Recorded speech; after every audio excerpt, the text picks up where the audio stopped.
Okay, ये point taken. Banks को लेकर राहुल, एक चीज़ होती है, जब आप स्ट्रेंथ एक्सपेक्ट कर रहे हो या फिर बहुत स्ट्रांग बाजार में स्ट्रेंथ को बाय करना अच्छा भी होता है। कभी कभी वीकनेस को बाय करना भी एक पुल बैक के पर्सपेक्टिव से अच्छी रणनीति होती है। ये सवाल मैं सिर्फ केंद्रित इसीलिए कर रहा हूँ, मतलब आपकी तरफ, क्योंकि ये सीरीज का पहला दिन है। बहुत सारे वीक स्ट्रक्चर हैं, कोलैप्स स्ट्रक्चर हैं, डे लो पर हैं, 52 वीक लो पे ट्रेड कर रहे हैं। वीकनेस को बाय करने का इंटरेस्ट कहाँ पर है आपका? जी हाँ वीरेंद्र जी, बहुत ही अच्छा क्वेश्चन है। इनफैक्ट बाय ऑन डिप, अगर इसको दूसरी भाषा में बोलूं तो एक सेक्टर है जहां पर हमें लगता है कि एक करेक्शन जो एक अच्छी अपॉर्चुनिटी के मौके दे रहा है, और ये है आईटी इंडेक्स। देखिए, आईटी इंडेक्स ने तकरीबन जून महीने से एक तरह से आउट परफॉर्मेंस शुरू की थी। इस महीने यानी कि सितंबर में हमने देखा है कि एक यहाँ पर करेक्शन देखने को मिला है, बट मुझे लगता है कि अब वो लेवल्स काफी करेक्शन काफी हो चुका है, और यहाँ पर इस डिप में बाइंग करने को देखना चाहिए। तो I think large cap IT से शुरुआत की जा सकती है। टीसीएस हमारा टॉपिक है, डिलीवरी में बाई करके चलिए, तकरीबन 3500 के आसपास। रिस्क रिवॉर्ड काफी फेवरेबल है लॉन्ग्स के लिए। 3450 का आई थिंक एक स्टॉप लॉस रहेगा, और मुझे लगता है कि अगर आप अगले 3-4 महीने का व्यू रखें तो मैं सरप्राइज नहीं रहूंगा ऊपर में 3800 4000 रुपीज तक के भी टारगेट टीसीएस में देखने को मिले। तो बाय ऑन डिप की रणनीति आई थिंक आईटी में लेकर चलनी चाहिए। लार्ज कैप आईटी से शुरुआत करके चल सकते हैं, एक बार रिवर्सल कंफर्म हो जाता है उसके बाद मिड कैप आईटी में भी ध्यान दिया जा सकता है। ओके, लार्ज कैप आईटी और मिड कैप आईटी पर ध्यान दिया जा सकता है। दो लार्ज कैप स्टॉक्स पर आपका व्यू जानना चाहूँगा राहुल। एक तो रिलायंस जो लगातार तंग कर रहा है मार्केट को, और दूसरा लार्सन एंड ट्यूब्रो जो काफ़ी स्ट्रांग बना हुआ है। ये देखिए, दोनों एकदम पोलरिस्टिक स्टॉक्स है। एक अपने लाइफ हाई पर ट्रेड कर रहा है, और रिलायंस 200 दिन के मूविंग एवरेज पर ट्रेड कर रहा है इन अ मार्केट जो ब्रॉडली अभी तक कोई ऐसे बड़े मंदी के सिग्नल आए नहीं है मार्केट के अंदर। तो देखिए, मेरा तो मानना सिंपल है कि जब एक इंडेक्स हैवी वेट आपको एक ऐसे बड़े एवरेज के आसपास मिले, तो द प्रोबेबिलिटी और ऑड्स यहाँ पर एक बाउंस बैक आने के काफी स्ट्रॉन्ग रहते हैं। तो मुझे लगता है कि एक छोटा स्टॉप लॉस लगाकर, यानी कि 20, यहाँ से अगर परसेंटेज वाइज बात करो तो 2% का स्टॉप लॉस लगाकर रिलायंस को लिया जा सकता है।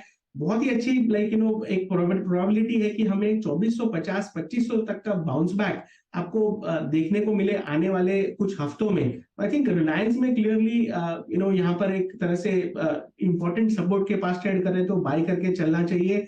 जहां तक एलएनटी का सवाल है, आई थिंक यहाँ पर हमारे जो ट्रेडर फ्रेंड्स है वो यहाँ पर इंटरेस्टेड रहेंगे, बिकॉज मोमेंटम अभी भी एलएनटी में जरा भी थका नहीं है। इनफैक्ट कल के करेक्शन के बावजूद एलएनटी में हमने देखा कि एक नया हाई लगा है, इनफैक्ट हाईएस्ट क्लोजिंग देखने को मिली है।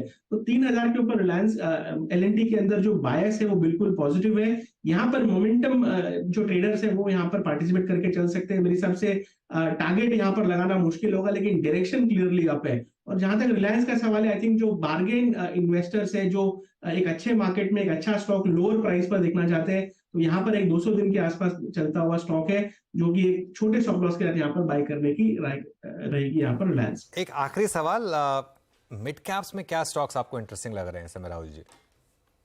देखिए अनुज जी, मिड कैप में मैं पीएसयू बैंक्स के साथ जाना चाहूंगा। अब union bank, central bank, in fact UCO bank, ये ऐसे छोटे टियर 2 टियर 3 स्टॉक्स है पीएसयू बैंक्स में।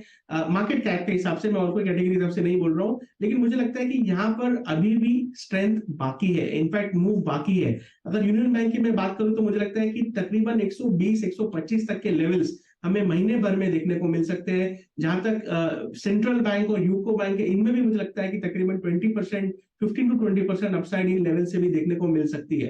आई थिंक पीएसयू बैंक में जो हमने एक बड़ा वॉल्यूम क्लाइमैक्स देखा था, काफी लोग बात कर रहे थे कि कहीं पीएसयू बैंक का टॉप तो नहीं बन गया। देखिए, मेरा ये मानना है कि PSU bank index decadal breakout दे चुका है, और जनरली जब ऐसे ब्रेकआउट चलते हैं तो कम से कम साल 2 साल के मूव देखने को मिलते हैं। हमने जनवरी में पीएससी इंडेक्स की बात की थी कि डेकेडल ब्रेकआउट है। आपके चैनल पर आके हमने पूरा डिस्कस किया था इसे डिटेल में, और देखिए 9 में 10 महीने हो गए और अभी भी पीएससी इंडेक्स काफी स्ट्रॉन्ग चल रहा है। इनफैक्ट हर डिप में बाइंग देखने को मिली है। तो ऐसा सेटअप पीएसयू बैंक्स में है, इसलिए जो छोटे वाले पीएसयू बैंक्स है मुझे लगता है कि उनमें अभी भी अपसाइड बाकी है। इन बैंक को खास करके मिड कैप कैटेगरी में जो आते हैं इनको बाय करके चलना चाहिए, और मुझे लगता है कि अच्छी अपसाइड इनमें आने वाले हफ्तों में और महीनों में देखने को मिल सकती है। ऑल राइट, राहुल जी बहुत बहुत शुक्रिया आज हमारे साथ जुड़ने के लिए और हमसे बात करने के लिए। गौरव बिस्सा, आपका भी बहुत बहुत शुक्रिया आज हमारे साथ जुड़ने के लिए चैनल पर और अपने कॉल्स देने के